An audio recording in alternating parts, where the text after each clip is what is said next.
সোজা সরল ছেলে দেখেন, চোখ দুটো বন্ধ করেছে। সরলতা না হলে তো কৃষ্ণ কৃপা হয় না। মনে রাখবে বাবা, মাথায় এইটা রেখে দেবেন, হৃদয়টা যেন তোমার সরল হয়। যত পেঁচালো হবে, যত জোরালো হবে, এই হৃদয়ে ভগবত কৃপা হবে না। চোখ দুটো বন্ধ করে বিহারী ডাকছে, মাধব ব্রজ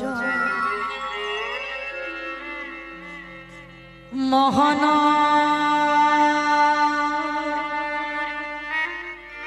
শ্যাম সুন্দর